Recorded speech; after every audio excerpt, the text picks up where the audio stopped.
Hello everyone, welcome back to my channel. So मैंने science का first chapter matter in our surrounding complete करा दिया था, but मैंने उसको बोला था कि एक्स्ट्रा क्वेश्चन जो है वो मैं नेक्स्ट वीडियो में आपको दे दूँगी, बता भी दूँगी, अच्छे से एक्सप्लेन भी कर दूँगी और पीडीएफ भी डाल दूँगी। सो वही है, उसको मैंने जो क्वेश्चन आंसर्स हैं उनको मैंने लिख कर आपके लिए पीडीएफ बना दी है। उसको मैं डिस्क्रिप्शन में डाल दूँगी और आप देख लेना, और ये अच्छे से मैं समझा देती हूँ किसको किस तरीके से लिखना है। ठीक है, फर्स्ट क्वेश्चन है, why does a desert cooler cool better on a hot dry day. जो डेजर्ट है वो अच्छे से कूल रहता है, एकदम उसका जो क्लाइमेट है वो कूल रहता है हॉट ड्राई डे पे। हॉट ड्राई डे मतलब जब गर्मी हो रखी होती है और ह्यूमिडिटी कम होती है। ड्राई डे का मतलब है ह्यूमिडिटी नहीं है, मतलब जो एयर है उसमें वेपर्स इतने नहीं हैं। तो ऐसा क्यों होता है, ज़्यादा कूल उस टाइम क्यों रहता है जब वो वाटर वेपर होते हैं या ह्यूमिडिटी होती है, तब क्यों नहीं इतना कूलर रहता। Desert cooler cool better on a hot and dry day because the higher temperature on a hot, जो हायर टेम्परेचर होता है हॉट डे पे वो इंक्रीज कर देता है rate of evaporation of water, यानी कि एवेपरेशन जो होता है उसका रेट बढ़ा देता है। तो जितना जल्दी एवेपरेट होता रहेगा उतना ही कूलनेस रहेगी। कूलनेस पता है ना क्यों रहती है, क्योंकि एवेपरेशन कैसे होता है, जो सरफेस है उस पे से सरफेस पे से वो लेगा हीट और हीट के थ्रू वो वेपर बनेगा, तो वो कूल रहेगा। जो सरफेस है वो क्या रहेगा, कूल रहेगा। एंड द ड्राइनेस, और जो ड्राइनेस है ऑफ एयर की यानी लो ह्यूमिडिटी की, also increase the rate of evaporation. ये जो इंक्रीज क्या कर देता है, ये भी रेट इंक्रीज कर देता है एवेपरेशन का, क्योंकि पता है ना ह्यूमिडिटी जितनी ज़्यादा रहेगी उतनी कम एवेपरेशन होएगा, और अगर ह्यूमिडिटी कम होएगी तो एवेपरेशन ज़्यादा होएगा। ड्राइनेस का मतलब है ह्यूमिडिटी कम होना। ठीक है, ह्यूमिडिटी कम होगी तो रेट ऑफ एवेपरेशन ज़्यादा होगा, जिससे कूलनेस रहेगी। तो आपको देखो, ये जो पता है आप जब लिखा करो तो इसमें ये जो इसे मेन चीज़ लिखा करो। जैसे कुछ कुछ होता है बच्चों को इंग्लिश अभी नहीं बनानी आती है तो वो नॉर्मली ये लिखें, जो ये है, a desert cooler cools better on a hot and dry day. फिर उसके बाद बिकॉज क्यों होता है ऐसा, बस सोचो, पहले सोचो कि हायर होता है टेम्परेचर इसलिए वो इंक्रीज कर देता है रेट ऑफ टेम्परेचर। अपने लैंग्वेज लिखो, higher temperature increase rate of evaporation of water, and dryness यानी लो ह्यूमिडिटी, ये भी नहीं लिखोगे तो dryness of air also increase the rate of evaporation. So इसकी वजह से होता है due to increase rate of evaporation of water a desert room coolers cool better on a hot dry day. तो इंक्रीज हो जाता है रेट ऑफ एवेपरेशन, इसलिए होता है ये। ठीक है, इसलिए जो हॉट ड्राई डे पे कूल रहता है desert. How does the water keep in an earthen pot become cool dry summer. How does the water kept, जो हम वाटर रखते हैं, ये मटका है। ठीक है, अर्थन पॉट, जो ये पॉट है ये क्या है, मटका है जिसमें हम पानी रखते हैं, तो वो कूल रहता है एकदम। क्यों, एवोपरेशन हैपन, ये इंपॉर्टेंट लाइन है, एवोपरेशन हैपन, एवोपरेशन होती है through the small pores of, small pores जो होते हैं उससे, जैसे कि ये मटका है, ठीक है, उसमें पता है ना छोटे छोटे पोर्स होते हैं, उसमें से अगर हम पानी डाल देंगे तो वो छोटे छोटे जो होल है उसमें से पानी बाहर की तरफ आएगा। तो उस जो बाहर की तरफ जो पानी आएगा, तो यानी जो सरफेस है बाहर वाले उस पर पानी पानी हो जाएगा, तो वो एवोपरेट होता रहेगा। वो हीट लेगा मटके से, वही पॉट से, और पॉट से थोड़ी सी हीट लेके फिर वो एवोपरेट हो जाएगा। तो इससे क्या होगा, इससे कूलनेस रहेगी। उसने हीट ले ली और उसको कूल कर दिया, जो पॉट है उसको कूलनेस दे दी। तो मेन यही है कि एवोपरेशन हो रहा है, happen through the small pores on it, उसके ऊपर जो स्मॉल पोर्स हैं उसकी वजह से। तो उसकी वजह से कॉजिंग अ कूलिंग इफेक्ट, इसी वजह से हमारा जो कूलिंग इफेक्ट होती है पॉट में, ठीक है, जो पानी हम डालते हैं। तो देयर फॉर, बस इतना मेन है। उसके बाद है therefore water kept in an earthen pot, जो हम अर्दन पॉट में पानी रखते हैं वो जो है become cool during the summer because of continuously evaporation, क्योंकि कंटिन्यू क्या होता रहता है, एवोपरेशन होता रहता है। जितने बार बाहर पानी आता है वो वेपर बनता है, फिर बाहर पानी आता है फिर वेपर बनता है, कूलनेस रहती है हमेशा। Why does our palm feel cool when we put some acetone and petrol और परफ्यूम ऑन इट। अगर हम उसमें एसेटॉन, पेट्रोल या कुछ भी परफ्यूम वगैरह अगर हम डालते हैं अपने हाथ पे, तो देखा है थोड़ी देर में वो एवोपरेट हो जाता है और हमें कूल सा लगता है ना, ठंडा सा लगता है। क्यों होता है ऐसा, as a perfume petrol are वायलेंट liquid if put on a palm, अगर हम अपने पाम पे डालते हैं, ऐसे करके भी डालें, तो they will be absorb heat, हमारे जो हमने ऐसे डाला उसके ऊपर, तो वो हमारे हाथ से हीट को एब्जॉर्ब करेगा, और वो क्या बन जाएगा, हीट एब्जॉर्ब करेगा हमारे पाम में से और एवोपरेट हो जाएगा रैपिडली, जल्दी से रैपिडली एवोपरेट हो जाएगा, इसलिए हमें कूलिंग इफेक्ट होता है। ठीक है, मेन यही है। कि मेन ये है कि वो एब्जॉर्ब कर लेता है हीट हमारे पाम में से और फिर वो एवेपोरेट हो जाता है, इस वजह से कूलनेस रहती है। So what type of cloth should we wear in summer, हमें समर्स में किस तरीके के क्लोथ्स पहनने चाहिए। We should wear cotton clothes in hot summer days, हमें हॉट समर डेज में कॉटन क्लोथ्स पहनने चाहिए। बिकॉज क्यों ऐसा, कॉटन अब्जॉर्व स्वेट, स्वेट जो होती है वो एब्जॉर्ब कर लेता है कॉटन अच्छे से, एंड अलाउ ईजिली एवेपोरेशन, वो जो है एवेपोरेट करने में बहुत अच्छे से ईजिली एवेपोरेट हो जाता है। अगर स्वेटिंग जो है वो अच्छे से कपड़ा जो है वो एब्जॉर्ब कर लेगा तो जो एवेपोरेशन है वो अच्छे से होगा, इसलिए जो कॉटन होगा वो फिर वो कूल रहेगा। ठीक है, पता है ना कैसे एवेपोरेशन होगा, उसमें से हीट एब्जॉर्ब करेगा और फिर उसके बाद वेपर बन जाएगा। तो एवेपोरेशन जो होता है, एवेपोरेशन ऑफ स्वेट, स्वेट का जो एवेपोरेशन होता है वो हमारी बॉडी को कूल रखता है। ठीक है। Why naphthalene balls disappear with the time without leaving any solid, जब भी नेफ्थलीन बॉल को हम डालते हैं, ठीक है, वो बिना पीछे कोई भी सॉलिड छोड़े बिना वो क्या करता है, वेपर बन जाता है या डिसअपियर, गायब हो जाता है। Because naphthalene ball undergo sublimation, क्योंकि इसमें क्या प्रोसेस होता है, सब्लिमेशन होता है, पता है ना। जो नेफ्थलीन वॉल है वो डायरेक्टली वेपर बन जाती है। Naphthalene walls keep forming naphthalene vapour, तो ये क्या है, वो धीरे धीरे नेफ्थलीन वेपर्स बनाती रहती है स्लोली। तो विच डिसअपेयर इनटू एयर, जो कि धीरे धीरे क्या बन जाता है, वेपर बन जाता है और फिर वो डिसअपेयर हो जाता है एयर में ही घुल जाता है, मिक्स हो जाता है। अब गिव रीज़न। फर्स्ट है water at room temperature is a liquid, जो वाटर होता है रूम टेम्परेचर पे वो लिक्विड ही क्यों होता है, नॉर्मल है, क्योंकि अगर वो ज़ीरो से कम होगा तो क्या हो जाएगा, वो आइस बन जाएगा, और 100 से ऊपर हो जाएगा तो वो क्या बन जाएगा, वो वेपर बन जाएगा। तो हमारा जो रूम टेम्परेचर है वो 0 और 100 के बीच में है। तो एज 0 डिग्री टू 100 डिग्री, जो 100 और 0 के बीच में जो है वो पानी रहेगा। जब 0 के साइड जाएगा तो ठंडा पानी होगा और 100 के साइड गर्म पानी, लेकिन वो वाटर ही रहेगा। Is in liquid form, liquid state में। ठीक है। Since room temperature always lie between, जो वाटर का जो हमारा रूम टेम्परेचर है वो किन के बीच में आता है, 0 और 100 के बीच में, है ना। हमारा रूम टेम्परेचर इनसे ऊपर नीचे नहीं जाएगा। And with in this range, इस रेंज के अंदर जो फिजिकल स्टेट है वाटर की इज़ लिक्विड होती है। So water is liquid at room temperature, इसी वजह से वाटर लिक्विड होता है। आप नॉर्मली लिख सकते हो कि एज जो 0 से लेकर 100 तक जो होता है, 100 डिग्री तक वाटर रहता है लिक्विड स्टेट में। तो हमारा रूम टेम्परेचर है वो 0 और 100 के बीच में आता है, इसलिए वो वाटर के फॉर्म में रहता है। एज आयरन अलमीरा, आपको ज़रूरी नहीं है इतना बड़ा ऐसे लिखने का, बट हाँ ये होता है कि जितने अच्छे से आप लिखोगे टीचर्स को उतने अच्छे से आप पता चलेगा। आप इतना लंबा लिख दो और मेन अंडरलाइन कर दो, वो भी सही रहता है। ठीक है। बट हाँ इंपॉर्टेंट, जैसे आप नहीं लिख पा रहे हो बट इंपॉर्टेंट चीज़ें लिखनी बहुत ज़रूरी है। जैसे कि 0 से 100 तक वाटर जो है वो लिक्विड स्टेट में रहता है। रूम टेम्परेचर में जो हमारा टेम्परेचर रहता है वो 0 और 100 के बीच में ही रहता है। ये लाइन इंपॉर्टेंट है, इसी वजह से मेन लाइन इंपॉर्टेंट ये है कि 0 और डिग्री के बीच में ही हमारा रूम टेम्परेचर रहता है, इसलिए वो लिक्विड रहता है वाटर। एंड आयरन अलमीरा is solid at room temperature, room temperature पे क्यों होता है आयरन जो है अलमीरा सॉलिड, क्योंकि उसका मेल्टिंग पॉइंट जो है बहुत ज़्यादा है, इतना ज़्यादा है कि हमारा जो रूम टेम्परेचर है वो बहुत ज़्यादा कम है, तो वो इसलिए आइस बना रहता है। जैसे कि अब अगर हम लिक्विड की बात करें तो ये 0 से नीचे जाएगा लिक्विड, तभी वो आइस बनेगा ना। अब अगर हम 0 डिग्री कर देंगे या उससे ज़्यादा तो फिर वो वाटर के फॉर्म में आ जाएगा। तो वाटर के फॉर्म में आयरन कब आएगा, जब उसका मेल्टिंग पॉइंट आ जाएगा। तो मेल्टिंग पॉइंट इसका उतना बहुत ज़्यादा है। Since the room temperature is very less than the melting point, melting point इसका इतना ज़्यादा है इसलिए रूम टेम्परेचर बहुत कम है हमारा। हैंस एंड अलमीरा जो है made up of iron, iron की बनी होती है इसलिए सॉलिड रहती है। तो मेन ये है कि रूम जो है टेम्परेचर वो कम है हमारा मेल्टिंग पॉइंट से उसके, बस ये है मेन।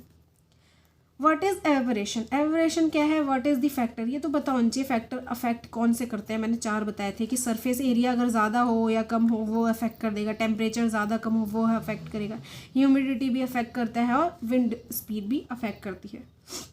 एवेपोरेशन कैन डिफाइन, इसको हम डिफाइन कर सकते हैं कि द प्रोसेस ऑफ कन्वर्जन, जब कन्वर्ट होता है लिक्विड स्टेट गैस स्टेट में any temperature below the boiling point.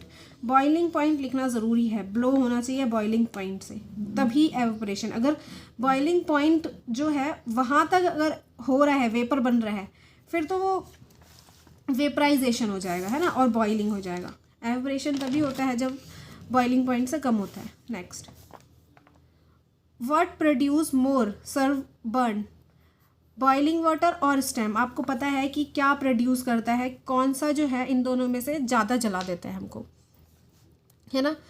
When the stem get converted into boiling water, जब वो वेपर है, ठीक है, जो when the stem get converted, जब कन्वर्ट होती है बॉइलिंग वाटर से, जब वो वेपर बनती है तो रियलाइज़ होता है कि उसमें लेटेंट हीट भी है उसके। देखो, जब हमने वाटर है, नॉर्मल वाटर को हम हीट दिए जा रहे हैं लेकिन उसका टेम्परेचर नहीं बन रहा, लेकिन वो वेपर बने जा रहा है, यानी कि जो सारी हीट है वो वेपर के फॉर्म में उस वेपर बना दी, यानी पानी को क्या बना दिया, वेपर। तो जो लेटेंट हीट है वो पानी के साथ वेपर बन गई है, यानी कि हीट जो है वो वेपर में अब चली गई है। तो यही होता है कि when the stem get converted into boiling water it release latent heat. जब वो वापस, देखो जब ऐसा लेटेंट हीट तो वो बदल गई, अब जब वापस वो बॉइलिंग, जब वो वापस पानी बन रही है, ठीक है, अब तुम ऐसे करके हाथ लेके जाते हो, अब दोबारा हमारा हाथ तो ठंडा है नॉर्मली, तो वो हमारी इससे हीट लेती है। जब वो दोबारा से स्टेम से वाटर बनती है हमारे हाथ पे, तो ये क्या है कि वो यहाँ से हीट लेती है, और वो जब दोबारा से एकदम पानी बनती है तो लेटेंट हीट होती है वो भी रिलीज़ होती है, हमारा हाथ ज़्यादा जलता है। तो as a result latent heat of water which result more serve, ज़्यादा जल जाते हैं हम क्योंकि उसके अंदर लेटेंट हीट होती है। मेन ये है कि स्टेम जो है जब कन्वर्ट होता है बॉइलिंग में तो रिलीज़ करता है लेटेंट हीट, इनडायरेक्टली उसके अंदर होती है लेटेंट हीट, इसी वजह से हमारा हाथ जो है ज़्यादा जल जाता है, बॉइलिंग वाटर से इतना नहीं जलता। What happen when the temperature of solid increase, क्या होगा जब टेम्परेचर जो है सॉलिड की इंक्रीज़ कर देंगे। खुद सोचो, सॉलिड है, आइस मान लो सॉलिड, उसका अगर हम टेम्परेचर बढ़ा दें क्या हो जाएगा, लिक्विड स्टेट में हो जाएगा, और लिक्विड का भी बढ़ा दे तो फिर वो गैस स्टेट में, तो वही है। बाय इंक्रीजिंग द टेम्परेचर और solid can be converted into liquid, liquid में बदल जाएगा। एंड मैंने ये भी लिख दिया, अच्छा लिक्विड भी गैस में बदल जाएगा, बाकी यहीं तक आंसर है कि सॉलिड बदल जाएगा किसमें, लिक्विड में। When heat is being supplied, अगर हीट सप्लाई करते रहे हम टू द सॉलिड को, then what does the heat energy to do the particle of solid, जो सॉलिड के पार्टिकल्स हैं उनका क्या होगा। द हीट एनर्जी इंक्रीज, जब हीट एनर्जी हम देते रहे the kinetic energy of particles, जो पार्टिकल जो मूव होती है, यानी जो उसमें थोड़ी एनर्जी होती है मूवमेंट वाली, which allow the particle to overcome the force of attraction. अब जो हल्का हल्का जो मूव हो रहा होता है और उसमें जो अट्रैक्शन होती है, जब हम एनर्जी देते हैं हीट एनर्जी, तो वो जो मूवमेंट होती है वो बढ़ जाती है, यानी काइनेटिक एनर्जी जो होती है पार्टिकल्स की वो इंक्रीज़ हो जाती है, बढ़ जाती है, ज़्यादा मूवमेंट होने लग जाती है। उससे क्या होता है, जो फोर्स होता है वो इतने पास जो होते हैं, जो हिलने लग जाते हैं फिर वो दूर हो जाते हैं, तो वो क्या करने लग जाते हैं, इंक्रीज़ कर देते हैं काइनेटिक एनर्जी। मेन है कि काइनेटिक एनर्जी इंक्रीज़ होता है जिससे मूवमेंट होती है। जब मूवमेंट ज़्यादा हो जाती है उससे क्या हो जाता है, फोर्स ऑफ अट्रैक्शन जो है ओवरकम हो जाता है, हट जाता है, अलग अलग कम हो जाता है, एंड स्टार्ट मूविंग मोर, फिर वो ज़्यादा मूव करने लग जाते हैं और वो फ्री हो जाते हैं, फिर अपने स्टेट को चेंज कर देते हैं, ठीक है, सॉलिड से लिक्विड में बदल जाते हैं। ये होता है पार्टिकल्स में, ठीक है, पूरा पार्टिकल्स में डिफाइन किया क्या होता है पार्टिकल्स में। काइनेटिक एनर्जी जो है इसके थ्रू होता है सारा कुछ, फिर फोर्स ऑफ अट्रैक्शन कम होता है, पार्टिकल्स जो है फिर अलग अलग होते हैं, फिर चेंज करते हैं अपने स्टेट को। What are the characteristics of the particle of matter, characteristics जो है पार्टिकल्स ऑफ मैटर के वो क्या है, तो मैंने आपको बताया ही था, वो बहुत स्मॉल होता है, very very small, and space होता है उनके बीच में, कॉन्स्टेंटली मूव करते रहते हैं, अट्रैक्ट होते हैं एक दूसरे से, ठीक है। Why is it that a wooden chair should be called a solid, हम उसको सॉलिड क्यों बोलते हैं, लिक्विड क्यों नहीं बोलते, क्योंकि वुलन चेयर जो है is a rigid object, hard object है, इसलिए द पार्टिकल ऑफ वुडन के कैसे है, टाइटली पैक्ड है, यानी अट्रैक्ट है, खुद भी सोचो एक दूसरे से अट्रैक्ट है। The chair has defined shape, उसकी डिफाइंड शेप होती है, और चेयर निग्लेजेबल उसको हम कंप्रेस नहीं कर सकते, कंप्रेसिबिलिटी होती है, ठीक है। नेक्स्ट देखते हैं 13 वाला।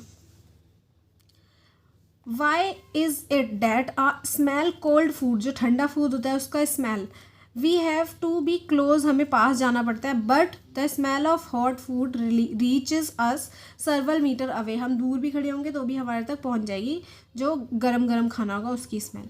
Van the particles are at higher temperature, जब पार्टिकल्स हायर टेम्परेचर पे होते हैं तो क्या होता है, जब हायर टेम्परेचर में होते हैं तो उनकी मूवमेंट ज़्यादा होती है, पता है ना, जितनी ज़्यादा एनर्जी देते रहे वहाँ, जितना ज़्यादा हम उसमें हीट एनर्जी देंगे वो क्या होती रहेगी, मूव करेगी ज़्यादा। तो वही जब टेम्परेचर उसका हाई होता है मूवमेंट जो होती है वो फास्ट होती है, ठीक है। Therefore they travel the several metre, दूर दूर तक चली जाती है। हैंस जो हॉट फूड होता है उसकी स्मेल हमारे तक पहुंच जाती है। जब लोअर टेम्परेचर होता है तब मूवमेंट जो होती है पार्टिकल्स की आर नॉट फास्ट नहीं होती है। तो पार्टिकल्स डू नॉट मूव, जो ज़्यादा तक मूव नहीं, enough particle do not have enough kinetic energy, ज़्यादा उसमें काइनेटिक एनर्जी नहीं होती है ट्रैवल करने के लिए दूर दूर तक। इसलिए हमें जो है ठंडा जो खाना होता है जो उसकी स्मेल दूर तक नहीं आ पाती है, हमें उसके लिए पास जाना पड़ता है और गर्म खाने की आ जाती है। Why do we see water droplets, हम वाटर ड्रॉपलेट्स क्यों देखते हैं on the outer surface of a glass के आउटर सरफेस पर कंटेनिंग आइस कोल्ड वाटर। जब हम उसमें पानी जो है उसमें आइस डाल दें, ठीक है, या फिर वो ठंडा पानी हो एकदम बर्फ़ वाला, तो हमारा ऐसे वाटर ड्रॉपलेट्स क्यों आ जाता है ग्लास के सरफेस पे। ये इसलिए होता है क्योंकि सोचो हमारा जो एयर है इसमें जो है ड्रॉपलेट्स भी हैं, दिखाई नहीं दे रहा बट इसमें ड्रॉपलेट्स हैं, छोटे छोटे दिखाई दे रहे बट हैं। तो अगर मैं यहाँ पे ग्लास रख दूँ वो भी आइस भर के तो फिर क्या होगा। अब आप सोचो जो वेपर पे अगर हम ठंडी चीज़ कोई लगाते तो वो पानी बन जाता है ना, वापस से पानी आ जाता है। तो यहाँ पे ठंडा एक ग्लास रख दिया तो अब बार बार जो है वेपर टच हो रही है, वेपर जो है बार बार टच हो रही है। जब वेपर टच हो रही हैं तो वो जो ठंडे सरफेस पे टच हो रही है और पानी बन रही है, फिर ठंडे पे टच हो रही है फिर पानी बन जा रही है। तो यही होता है, फिर इसलिए वो धीरे धीरे ड्रॉपलेट्स बन जाती है छोटी छोटी।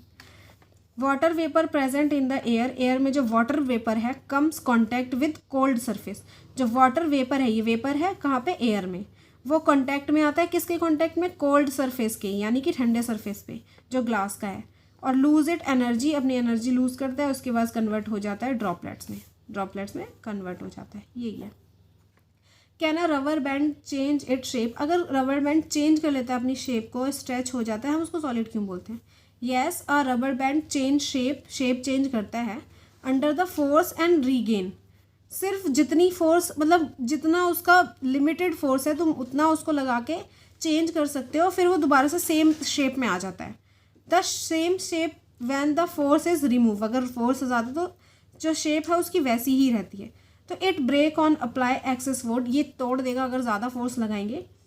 तो वही होता है, सॉलिड भी वही होता है, सॉलिड की शेप कभी चेंज नहीं होती, वही रहती है। अगर हम इस पेन को मोड़ेंगे तो ये, जैसे ये नहीं है, कोई पेन होते हैं वो हल्के से मुड़ जाते हैं फिर शेप में आ जाता है, तो उन्हें हम बोलते हैं तो सॉलिड ही है ना, क्योंकि उनकी शेप तो यही रहती यही है। अगर हम ज़्यादा ही फोर्स लगा देंगे तो टूट जाएगा, तो वही होता है रबर बैंड के साथ भी, शेप उसकी वही रहेगी, जब ज़्यादा फोर्स लगा देंगे वो टूट जाएगा, तो वही सॉलिड है। Which gas is called dry ice, किस गैस को हम ड्राई आइस बोलते हैं एंड क्यों बोलते हैं। सॉलिड सॉलिड CO2 यानी कार्बन डाइऑक्साइड जो है is known as dry ice, ठीक है, हम उसको ड्राई आइस बोलते हैं, कार्बन डाइऑक्साइड जो सॉलिड में होता है। दिस इज़ बिकॉज, ये इसलिए होता है, it directly get convert into gaseous state, यानी कि नॉर्मली क्या होता है, आइस जो है लिक्विड में बदलती है फिर गैस में, लेकिन ये क्या होता है डायरेक्टली गैस में वेपर बन जाती है, इसलिए हम इसको ड्राई आइस बोलते हैं। Without passing through liquid state में नहीं बदलती, डायरेक्टली क्या किस में बदल जाती है, गैसेस में, ठीक है। Why do we feel comfortable under a fan when are perspiring, जब हमें स्वेट आता है, ठीक है, ये स्वेटिंग भी आप इसको बोल सकते हैं। अगर हमें स्वेट आता है तो हम कंफर्टेबल क्यों फील करते हैं जब हम फैन के अंडर जाते हैं। द स्वेट इज़, जो स्वेट है, रेडिली एवोपरेट, फिर वो जल्दी से रैपिडली आएगा, शायद यहाँ रैपिडली एवोपरेट, मैं इसको सही कर दूँगी, रैपिडली एवोपरेट, जल्दी से एवोपरेट हो जाता है फ्रॉम दी बॉडी, ठीक है, हमारी बॉडी पे जितना भी स्वेट है वो एवोपरेट हो जाएगा जल्दी से। अगर ये हमारे अंदर से हीट ले लेगा और एवोपरेट हो जाएगा तो हमें क्या छोड़ेगा, कूलनेस। तो एयर जब चलती है उससे क्या होता है, जल्दी से एवोपरेट हो जाता है। एज अ रिजल्ट के फॉर्म में क्या होता है कि हम कंफर्टेबल रहते हैं। तो मेन यही है एवोपरेशन, ये एवोपरेट हो जाता है, रैपिडली एवोपरेट हो जाएगा, ठीक है। Why do people sprinkle water on the roof after a hot sunny day, जो पानी क्यों छिड़कते हैं, ठीक है, जब गर्मी वाला सनी वाला डे होता है। Water sprinkled on the roof evaporates by taking a large latent heat of vaporisation, जो जितनी भी लेटेंट हीट होती है वेपराइजेशन की, वो जो ग्राउंड में, जैसे ग्राउंड है, ग्राउंड में जितनी भी हीट आ गई है, ठीक है।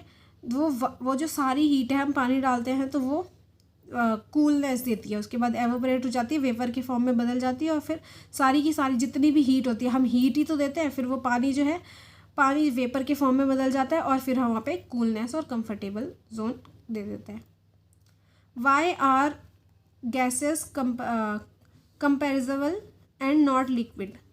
कंप्रेस कर सकते हैं, कंप्रेसेबल है गैस लेकिन लिक्विड नहीं है। ऐसा क्यों? गैस और compressible because the intermolecular space, intermolecular जो स्पेस है उसमें ज़्यादा है, ठीक है, पार्टिकल जो है दूर है।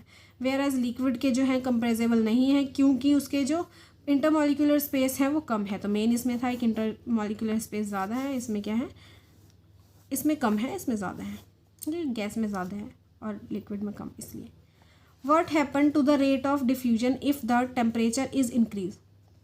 डिफ्यूजन का क्या होगा, यानी कि डिफ्यूजन पता है ना, सेपरेट जब क्या होता है, जब मिक्स होता है या मिक्स होगा एक सब्सटेंस दूसरे सब्सटेंस से, उसको हम बोलते हैं डिफ्यूजन। तो डिफ्यूजन में क्या होगा अगर हम टेम्परेचर को बढ़ा दें? With increase temperature the rate of diffusion also increase. Main bus ये है कि टेम्परेचर इंक्रीज यानी कि डिफ्यूजन भी इंक्रीज, तो पार्टिकल्स जो है वो एनर्जी लेंगे और वाइब्रेट करेंगे, मेन इतना ही है। लेकिन ठीक है, स्पंज इज सॉलिड, स्पंज जो है सॉलिड है, but we can still compress it. वो सॉलिड है पर हम उसको कंप्रेस कर सकते हैं। ऐसा क्यों? उसे सॉलिड भी बोलते हैं और कंप्रेस भी हो रहा है। कंप्रेस तो हो ही नहीं सकता सॉलिड, जैसे ये थोड़ी ना कंप्रेस होगा, इतना ही रहेगा। Sponge is a solid, solid है, with a minute pore in it, उसमें छोटे छोटे पोर्स हैं।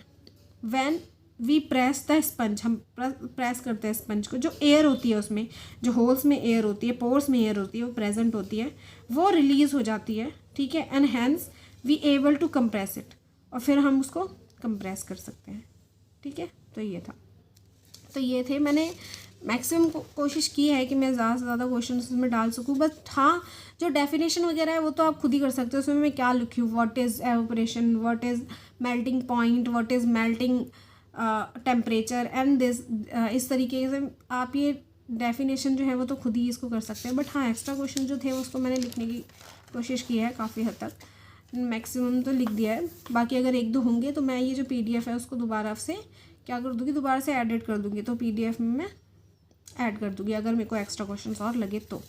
नहीं तो इतने क्वेश्चन तो मेरे को लगता है मैक्सिमम मैंने लिख दिए हैं फर्स्ट चैप्टर के। Okay, if you like this video, so please subscribe and like this video.